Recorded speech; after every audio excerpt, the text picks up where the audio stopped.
Hello and welcome to the Sorted Indie Retail Sessions podcast. My name's Pete Lydon. I'm working product marketing as a product marketing specialist at Sorted, and I've previously owned a few e-commerce businesses. Today I'm joined by the Remedy CEO, James Moore, who has taken a small brand with 2 lines all the way up to be a global streetwear fashion business. So we're really excited to see all the challenges and all the success that he's had over the last nearly 10 years, and looking forward to getting some insight from him. So welcome, how are you doing? I'm good, mate. I'm good. Thanks for the nice little intro there. It's good. Good. I'm glad you like it. So, tell us all about it. How did you start? Why did you start? And at what point did you feel like you got some traction in what you were doing? Yeah. So, started the brand. I was 13. So take it back 9 years now. So a long time. That's a bit crazy. 13. I mean, I don't know what I was doing at 13, but I wasn't doing anything useful. So yeah. So started at 13. Just got into the whole. It wasn't even a case of looking to start a business. I just fell upon it.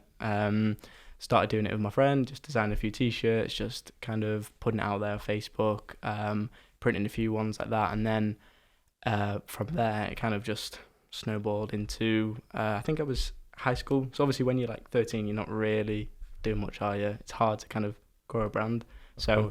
Took it to like kind of just had it as like a side hobby, and then when I got to 16, 17, sixth form, it was like, right, I've kind of got a I really want to do it. I'm really passionate about it. I just love the fact that the way the world is now with like online e-commerce, as you know yourself, it's just 24/7 accessible. You can sell all over the world.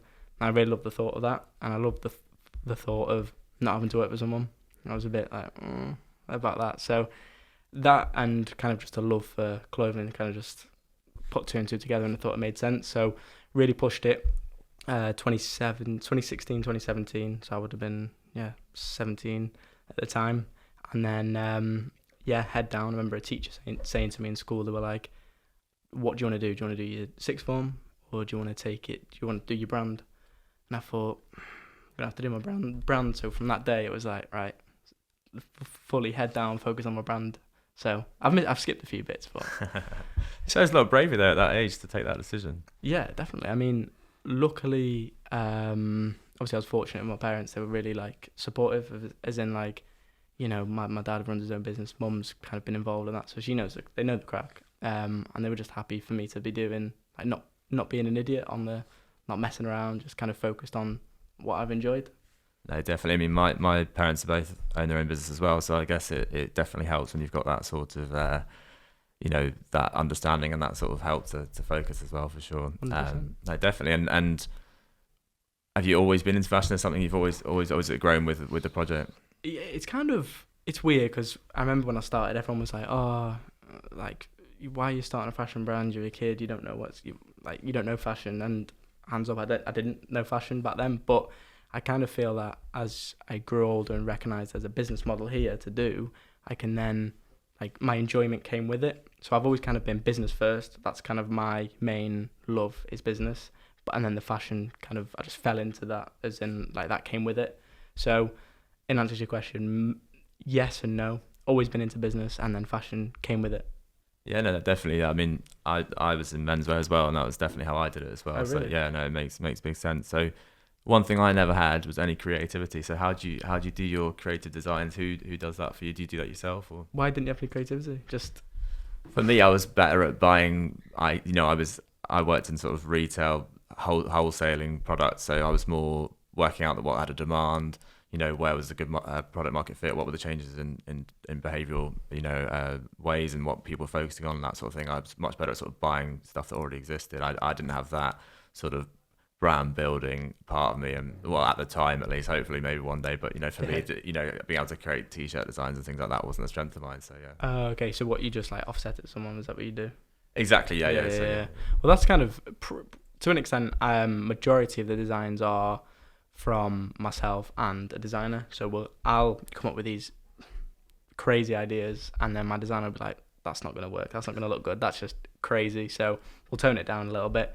But since 2021, so it's only up to last year, I was doing pretty much all the designs myself, which I am creative to an extent. I love the fact of like creating things, but actually creating them is very hard. Not very hands-on, but yeah, it's kind of, I've never been like a creative type person, but like I said, it just came with it. And I felt like when I was in the situations with, when you're ordering stock, as you know yourself, I kind of thought, right, well, if I order just a black t-shirt, anybody can get a black t-shirt from anywhere. So I've got to switch it up a little bit. I've got to make it unique to myself, whether that's a nice thicker neck, a looser type fit, or like a nice graphic. So it was kind of putting the two and two together to, like, I had to do it.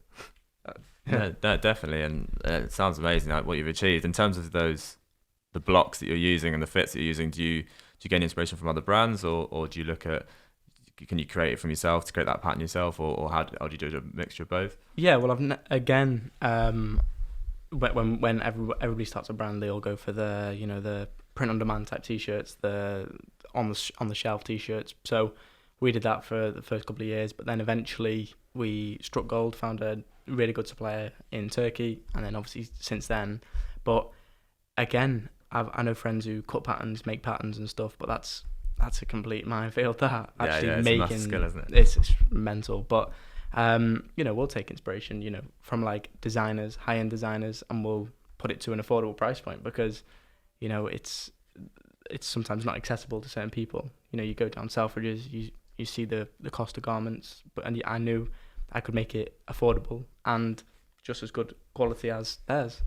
No, definitely. I think that's a skill in itself, isn't it? To make that something that you can get to the mass market, because it's all very well, everyone having that one piece, but you want a wardrobe for the things you like, don't you? Yeah. So, no, for sure. So at what point did you, because obviously it's a minefield to me, because obviously we had stores, we had e-commerce websites, and we had platforms. So we have like there's a thing called Truva, which celebrates independent boutiques, and Atterley, and these sort of places with high traffic that we can get our products sold. So for you, being sort of social based, obviously you've got a big Instagram following, and as you said, you started with Facebook.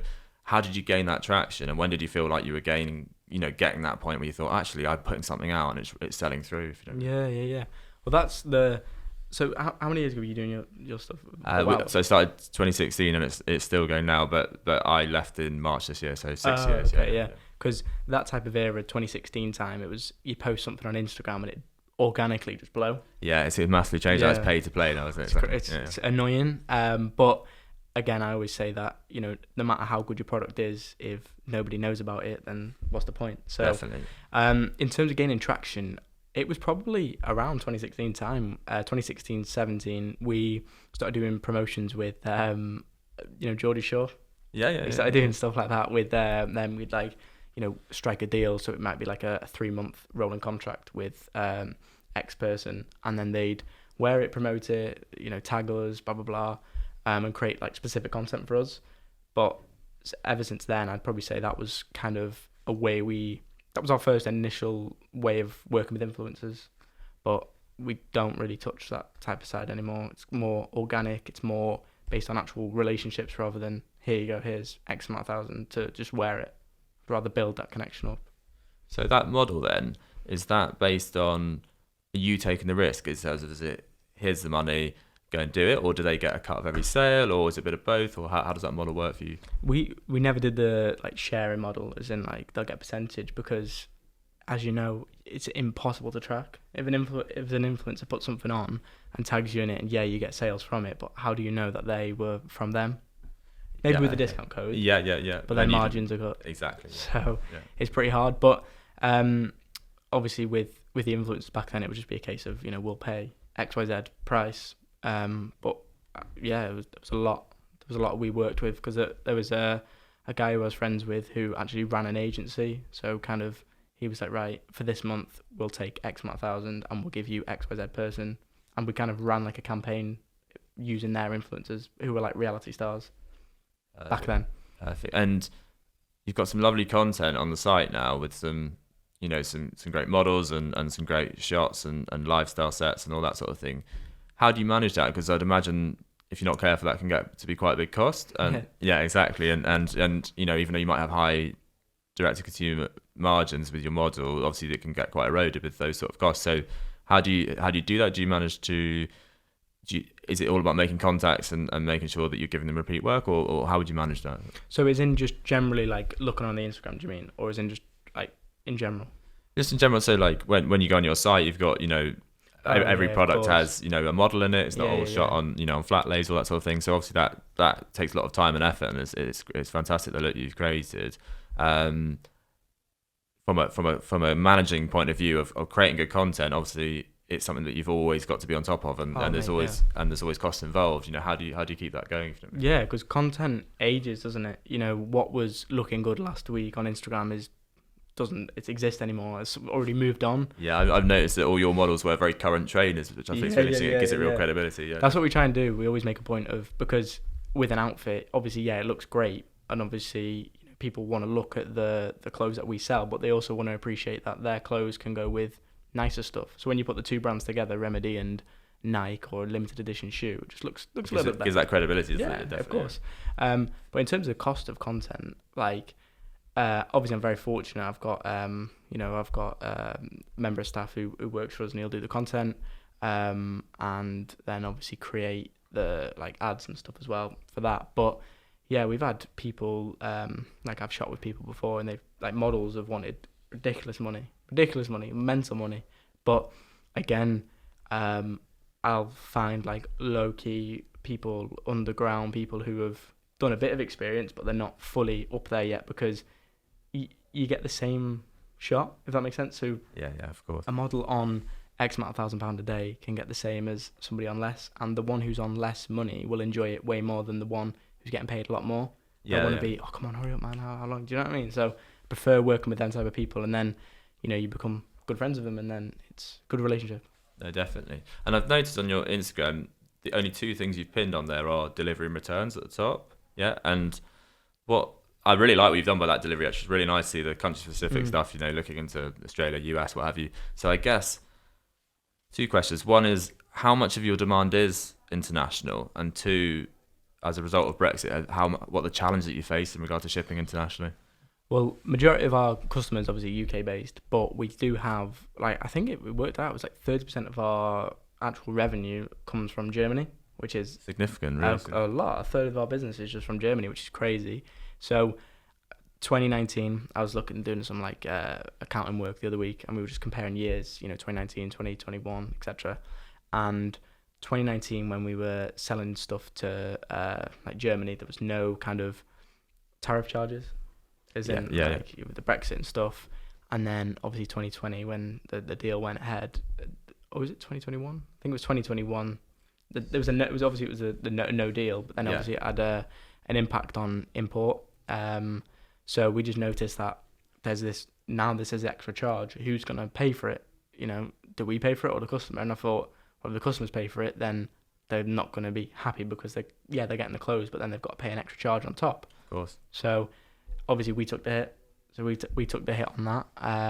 And then obviously that makes it again more accessible for the customer. They know, well, it's an easy process. I'm going to get the goods, and there's going to be no extra charges. Super straightforward, because I know people who've got businesses and they haven't implemented anything for their European customers. And obviously with it being such a high amount of our revenue, it's I can't not give it everything, if that makes sense. So yeah, it's just a cost factor to absorb. But I guess do you feel that from the demand of your international customers, is it more of a perceived worry rather than an actual worry for them now, if that makes sense? So in terms of there might actually not be any more cost to them, but you're still getting reduction in demand because people are thinking, oh, the UK Brexit, I can't work with them. That's 100% got to be it.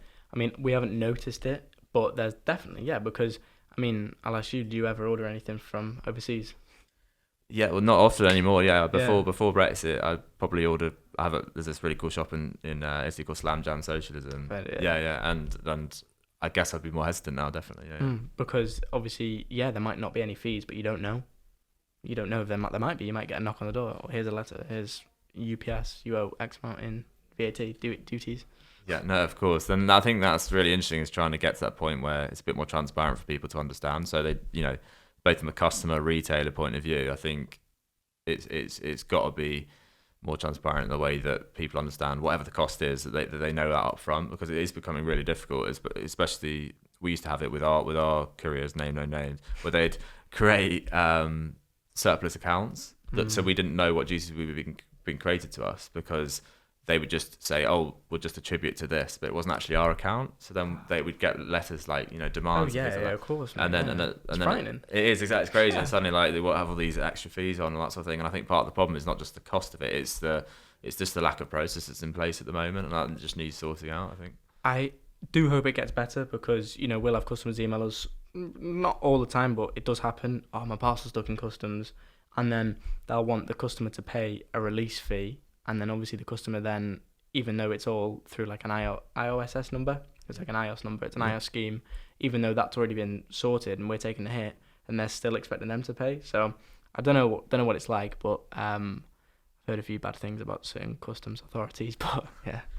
Definitely. And then on the way back, obviously with returns, have you had any issues with that regarding Yeah. people not filling it in properly, and then you get charged? In terms of to accept it, you'd be charged. And Yeah. that sort of thing. Yeah. But not as that wasn't our main issue. Our main issue was stuff, customers sending stuff back using, European providers for returns and not actually getting it back. So that's kind of my only issue. Is obviously 30% of our revenue is from Germany, but just at the moment, just now, we haven't actually got something in place for, I'd love to offer, obviously I've got the partnership with Sorted for Yeah, of returns. course. Yeah, yeah. Maybe something for European. I know obviously you'll be working on it.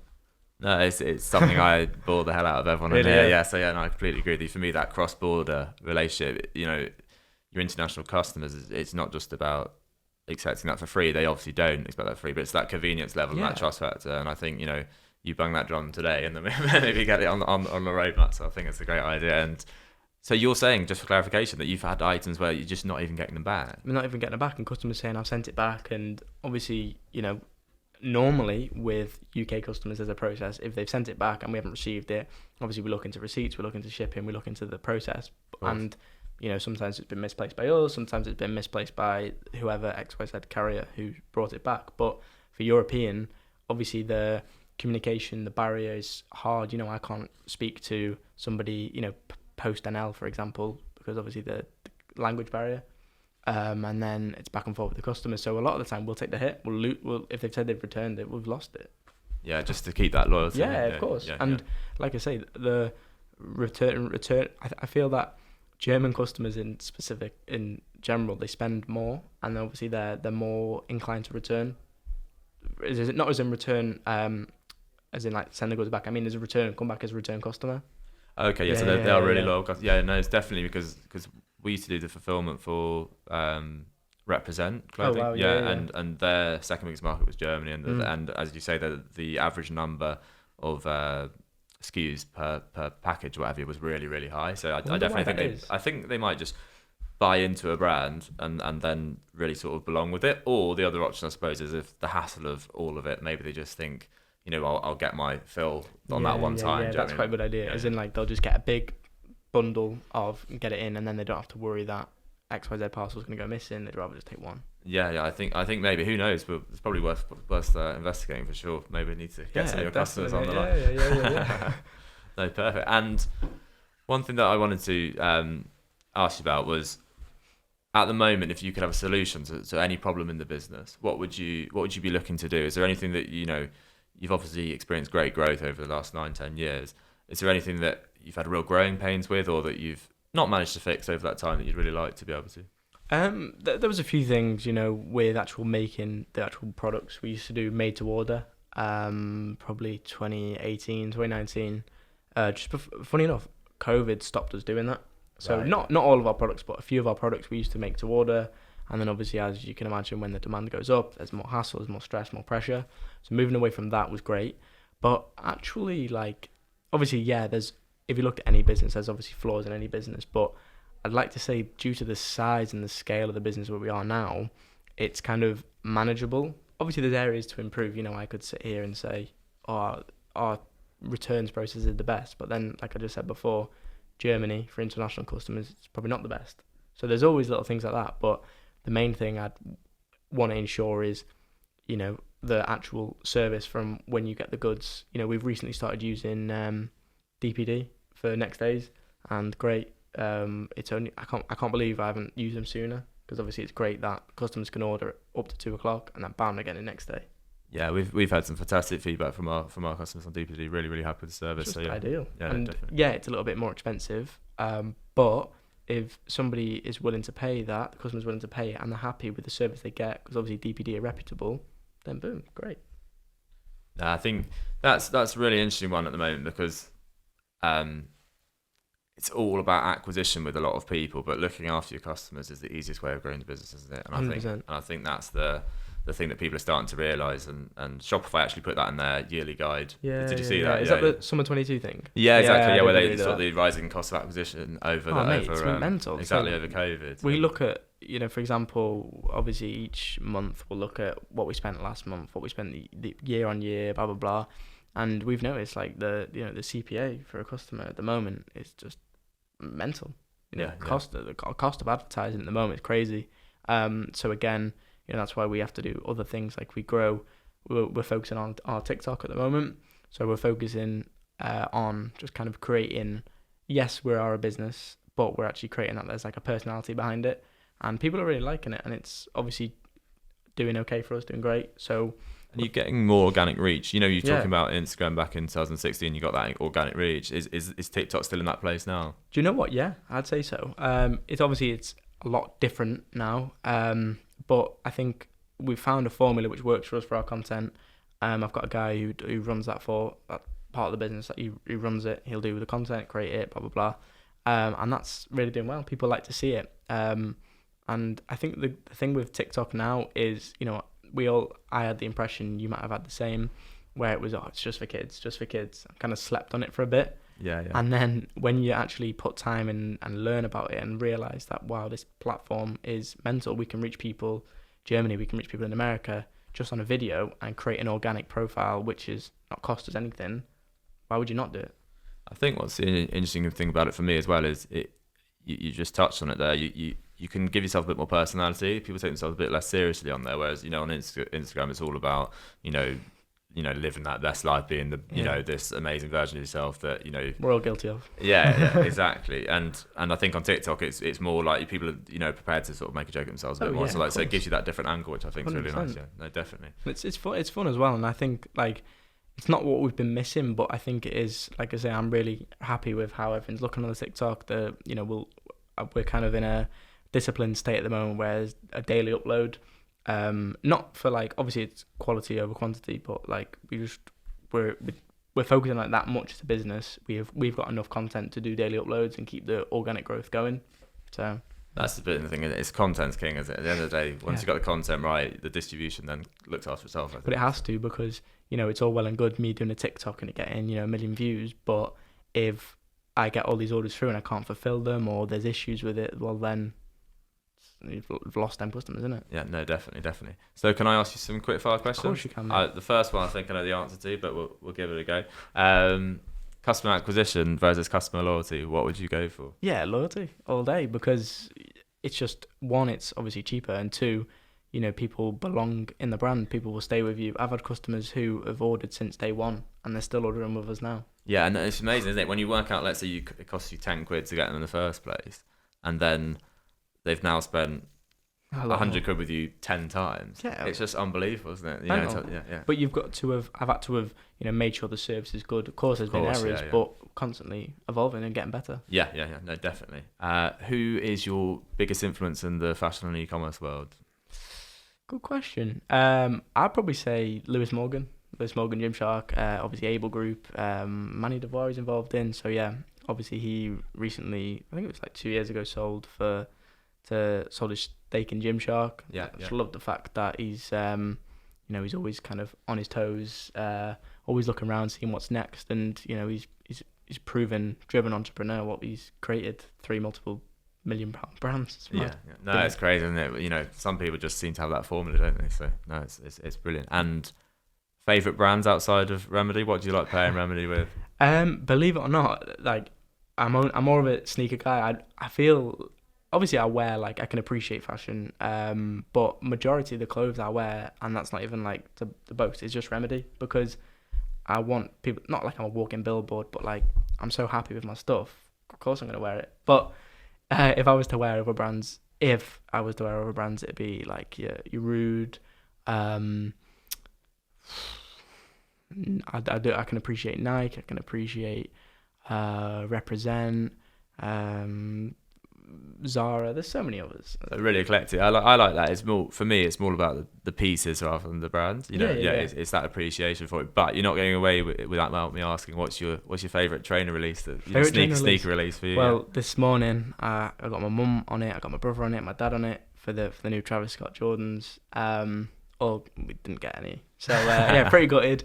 But I'm just loving. I was more of an Adidas type of guy. Believe it or not, I used to be a big fan of Yeezy. I say used to, still am a big fan of Yeezy, Pharrell. And then I just kind of became more of a Nike guy. Obviously into my Dunks, into my nicer type shoes and stuff. But yeah, probably just them.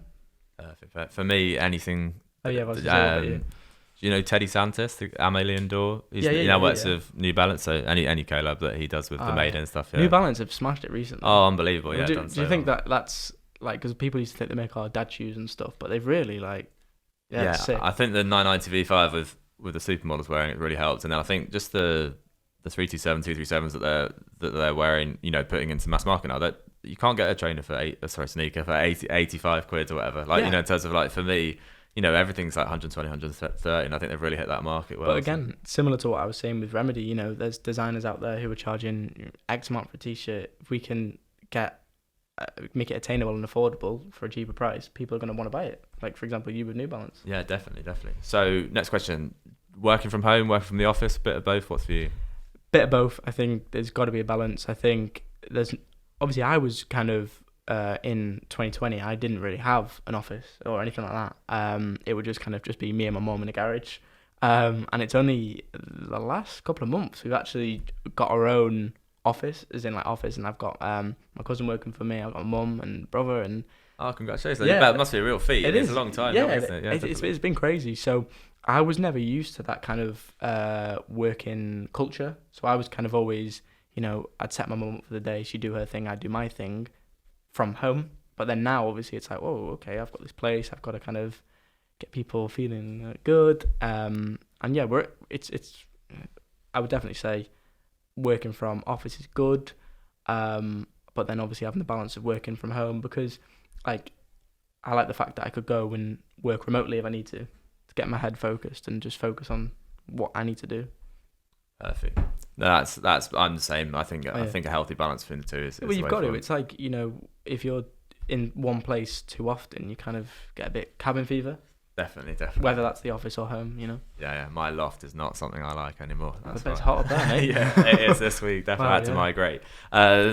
Last one then. So, is there an app? Obviously, you're a Shopify retailer. Is there an app that you would tell everyone about and say, apart from obviously assorted apps that we do? That's the best. That's the best. But is there any others that you say, look, this really changed it for us?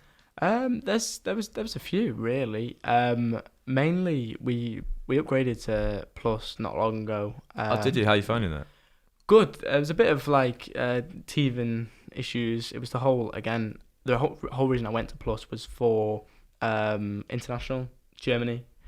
So it's not 100% set up yet, but we're getting there. It's all like the payment fees and back end stuff, taxes and stuff. But there is one app which I just thought was that it couldn't be any simpler. It's cheap. I think it was like $4.99, and it's called. What's it called? It's called B something. I have to come to Merch B. Okay, yeah. I don't know if you've heard of it, but no. It literally, I couldn't. At the time, I was kind of, obviously having your stock is super important because you need to know what you've got. You need to know your value for obviously when you're doing your accounts. And this app literally just you click on it and it tells you all your products in a list, and it says how much of XYZ product you've got in stock, the cost you paid for it, how many you've got, and potential selling value. And it gives you an overall figure of what your how much you've got in stock, cash paid, and then how much it'll sell for. And I just thought as a business, because obviously finances are super important, to be able to see that and be transparent with it is just great. No, definitely. I think anything that automates processes is just worth its weight in gold, isn't it? It just gets you back doing what you're good at doing and growing the business. So no, definitely. Were you on Shopify? Yeah, we were on Shopify as well. Yeah. And you'd say, I mean, obviously not to name any names, but you can't beat Shopify. Yeah, I think that lack of developer knowledge that you can get away with, and and that customization you can have without having that extreme development knowledge is just like fantastic. I've never paid for an actual web designer or anything. Yeah, exactly. Yeah, and look at how far you've come. Amazing, isn't it? So. I mean, I should probably. But yeah. Perfect. No, anyways, right. I think it's quite obvious we could talk all day, but I have to wrap this up, I'm afraid. Nice but yeah, no, it's been an absolute pleasure. Thanks so much Thank you very much for coming in, and I hope everyone's enjoyed this at home. And if you can give us a like or a follow on all the platforms at Sorted Official, please do, and look forward to having some more great guests in the future. So thanks very much. Thank you, mate. No problem. Thank you. Thanks for listening to this episode. You can subscribe to the Sorted Indie Retail Sessions podcast on Apple Podcasts, Spotify, and all other platforms. If you fancy joining us as a guest, or you think you know someone you'd like to hear in an upcoming episode, get in touch with us and let us know. We're on all the usual social channels at Sorted Official, or get in touch via email at brand@sorted.com.